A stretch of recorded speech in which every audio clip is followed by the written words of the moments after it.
اب تیل کی طرف آتا ہوں، بغیر کسی تفصیل میں جائے بغیر، صرف تیل کی جو قیمت ہے حکومت کو 70 روپے فی لیٹر فی الفور، اس میں کمی کرنی چاہیے. اس سے فائدہ کیا ہوگا؟ آپ کی انفلیشن کم ہوگی اور عام آدمی کو ریلیف ہوگا اور حکومت کو کوئی نقصان نہیں ہوگا قطعاً. اس لیے کہ تیل کی قیمتیں عالمی منڈیوں میں تاریخ کی کم ترین سطح پر ہیں اور ہماری جو اپنا جو کاسٹ پرائسز ہیں وہ بہت زیادہ ہیں. اس لیے 70 روپے فی لیٹر اگر آپ تیل کی قیمت کم کر دیں تو حکومت کو کوئی نقصان نہیں، مگر عام آدمی کو ریلیف ملے گا، قیمتوں میں انفلیشن میں کمی آئے گی اور اس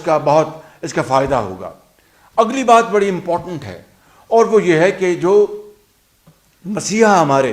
ہمارے ڈاکٹرز، ایکسپرٹس، ہماری نرسیں، ہماری بیٹیاں قوم کی، ہمارے پیرامیڈکس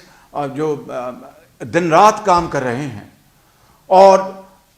خلق خدا کی خدمت کر رہے ہیں، سفرنگ ہیومینٹی کی، ہمارا فرض ہے، گورنمنٹ کا فرض ہے کہ ان کو ان کے معاشی بوجھ سے ہم نکال کر نجات دلوائیں تاکہ وہ فوکس طریقے سے دن رات جو خلق خدا اس کی خدمت کریں، پیشنٹس کی خدمت کریں، ان کی دعائیں لیں. اس کے لیے میں پرپوز کروں گا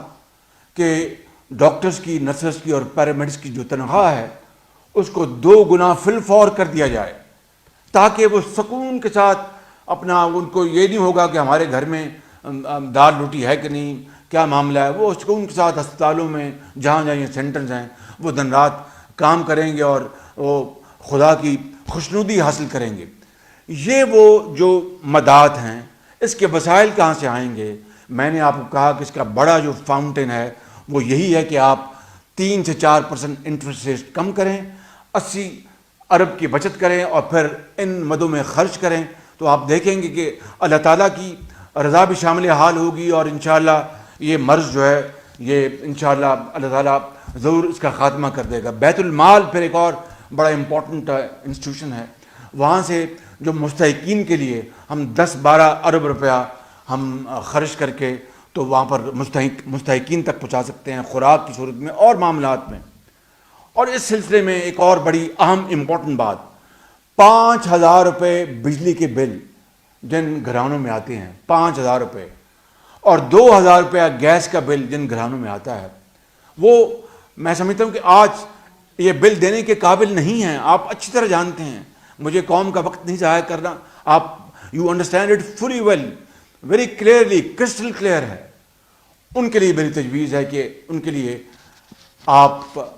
ان کی ادائیگیاں جو ہیں ان کو آپ ملتوی کر دیں، ڈیفر کر دیں. کاش بہت اچھا ہو کہ اگر آپ 2,000 روپیہ ان کو اپ فرنٹ ان کو آپ معاف کر دیں. اگر نہیں کر سکتے تو کم از کم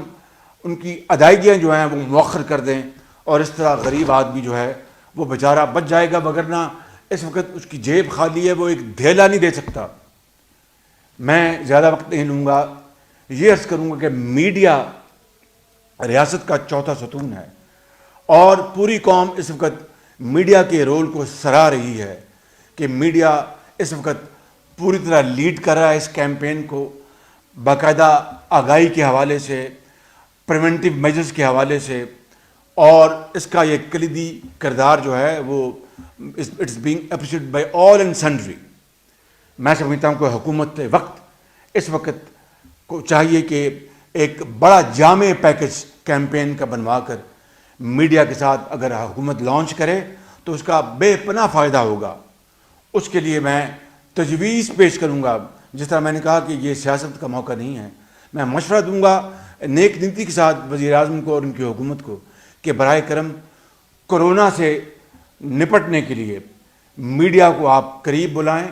ان کو آپ گھرے لگائیں اور ان سے یہ کام لیں اور as a measure of good will, خیر سگالی کے جذبے سے آپ میڈیا کا جو گروپ ہے جس کے انچارج میر شکیل الرحمان ہیں ان کی آپ ضمانت کروائیں اور اس گڈ ول سے آپ دیکھیں گے کہ میڈیا کی کیمپین جو ہے اللہ تعالیٰ کے فضل و کرم سے بہت آگے بڑھے گی. یہ آپ کا فیصلہ ہے، مگر میں آپ کو ایمانداری سے یہ کہتا ہوں کہ یہ اقدامات اگر آپ اٹھائیں گے تو اس کا یقیناً بے پناہ فائدہ ہوگا.